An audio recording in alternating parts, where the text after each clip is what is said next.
कक्षा 9वीं की विज्ञान का अध्याय 3 एनसीईआरटी की किताब है हमारी। और यह किताब एमपी बोर्ड के बच्चे और सीबीएसई स्कूल के बच्चे, जिन किसी भी स्कूल में एमपी बोर्ड हो चाहे सीबीएसई बोर्ड हो, एनसीईआरटी की किताब चलती है, वे सभी बच्चे इसको पढ़ेंगे। देखिए, आज से मैं आपको विज्ञान के हर चैप्टर के कुछ इम्पोर्टेंट क्वेश्चन लिखवाऊंगा। आपको क्या करना है, इन क्वेश्चन को अच्छे से समझना है और समझने के बाद आपको एक कॉपी बनाना है और उन कॉपी में आपको इन सभी प्रश्नों के उत्तर को नोट कर लेना है और नोट करके आपको याद करना है।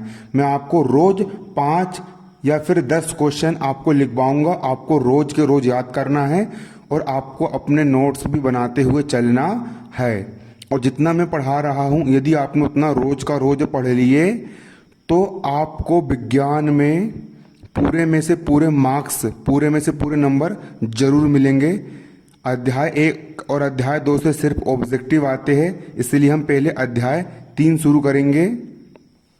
देखिए, और खासकर यदि आप एमपी बोर्ड के बच्चे हो तो आपके लिए तो बिल्कुल सोने पर सुहागा है।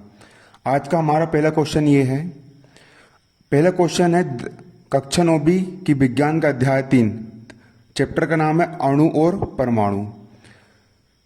पहला क्वेश्चन है द्रव्यमान संरक्षण का नियम लिखो। पहला क्वेश्चन है द्रव्यमान संरक्षण का नियम लिखो। सबसे पहले प्रश्न को समझिए, पेपर में आता है। द्रव्यमान का मतलब होता है वजन। द्रव्यमान का मतलब होता है वजन। जैसे मेरा वजन 75 किलो है, आपका वजन 20-30 किलो होगा, उसी प्रकार द्रव्यमान का मतलब होता है वजन। द्रव्यमान संरक्षण का नियम। संरक्षण का मतलब होता है रक्षा करने। वजन की रक्षा करने का नियम लिखो। द्रव्यमान के संरक्षण का नियम लिखो। उत्तर द्रव्यमान संरक्षण का नियम। अब इसका उत्तर यहां पर यह है, किसी भी अभिक्रिया में अभिकारकों और उत्पादों के द्रव्यमानों का योग अपरिवर्तनीय होता है। यह द्रव्यमान संरक्षण का नियम कहलाता है। आपको समझ में नहीं आया, मैं आपको एक उदाहरण देता हूं, तब आपको समझ में आएगा। आपने क्या किए, आपने लिए पानी, आपने लिए पानी और आपने लिए शक्कर। आपने लिए पानी और आपने लिए शक्कर और दोनों को आपने मिला दिए। आपने एक गिलास में पानी लिए और आपने शक्कर ली और दोनों को आपने मिला दिए, तो क्या बना? आपका बना शरबत। आपने लिए पानी, मैं आपको उदाहरण के लिए समझा रहा हूं ना।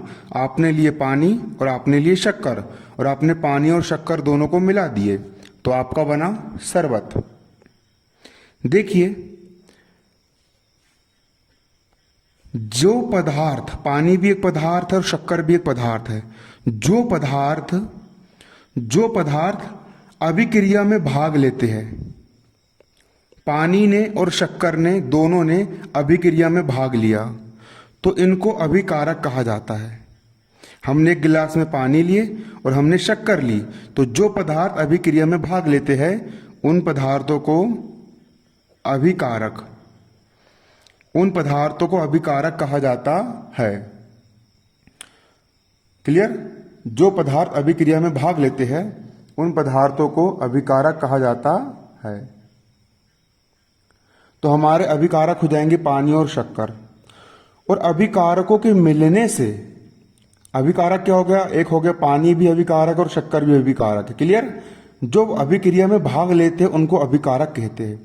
और अभिकारकों के मिलने से, अभिकारकों के मिलने से जो नया पदार्थ बनता है, पानी और शक्कर के मिलने से शरबत बना, अभिकारकों के आपस में मिलने से जो नया पदार्थ बनता है उस पदार्थ को उत्पाद कहते हैं, उत्पाद कहा जाता है।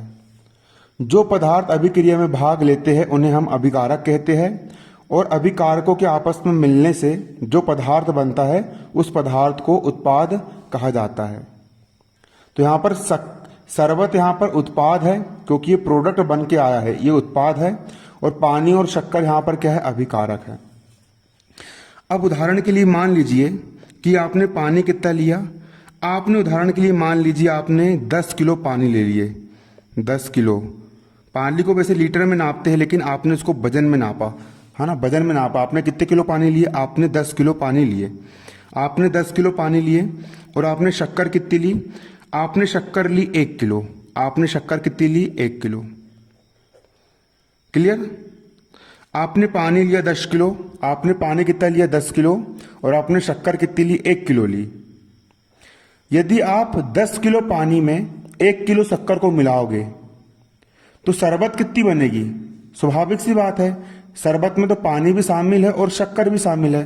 तो जब हम 10 किलो पानी और 1 किलो शक्कर को मिलाएंगे तो शरबत हमारी कितनी बनेगी? 11 किलो बनेगी। शक्कर हमारे कितनी बनेगी? 11 किलो। मतलब किसी रसायन, देखो यहां पर ये अभिक्रिया हो रही है, रासायनिक अभिक्रिया हो रही है। किसी रासायनिक अभिक्रिया में जो पदार्थ भाग लेते हैं उनकी टोटल कितनी मात्रा है? यहां पर पानी और शक्कर ने भाग लिए, इनकी टोटल मात्रा कितनी है?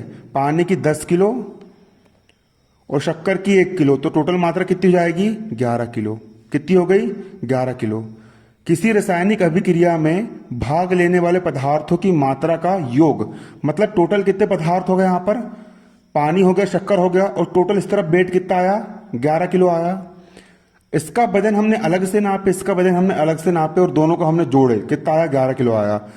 तो जब ये दोनों, जब अभिकारक का जो द्रव्यमान है, जब ये दोनों आपस में क्रिया करेंगे और क्रिया करने के बाद जो प्रोडक्ट बनाएंगे, दोनों आपस में क्रिया करने के बाद जो उत्पाद बनाएंगे और उसका जो द्रव्यमान निकल करके आएगा, उसका द्रव्यमान अभिकारकों के द्रव्यमान के क्या होगा? बराबर होगा।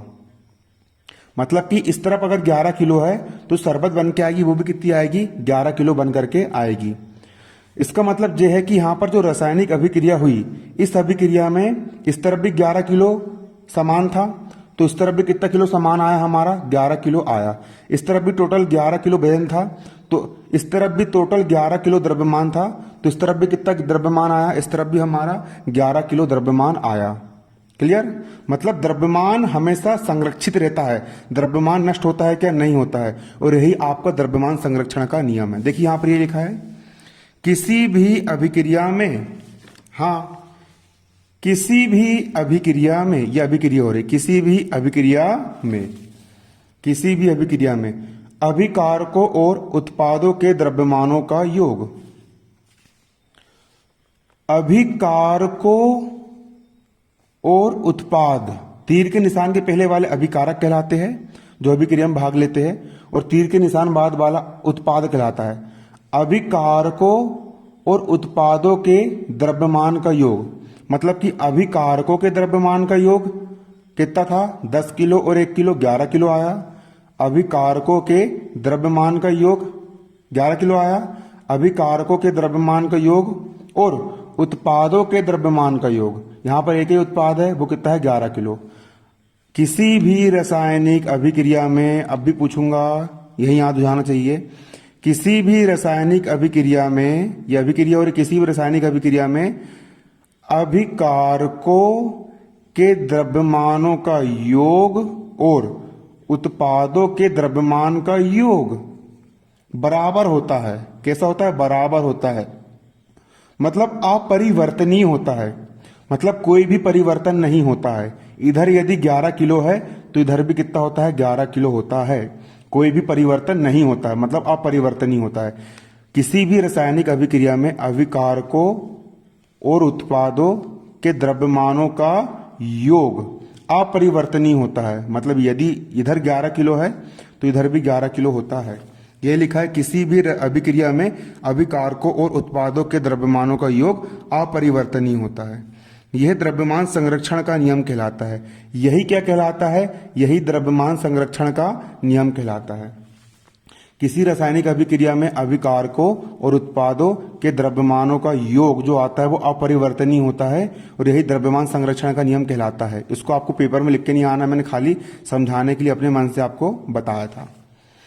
द्रव्यमान संरक्षण के नियम के अनुसार, देखिए, द्रव्यमान संरक्षण के नियम के अनुसार किसी रासायनिक अभिक्रिया में द्रव्यमान का ना तो सृजन किया जा सकता है और ना ही विनाश। मतलब कि द्रव्यमान का मतलब होता है वजन।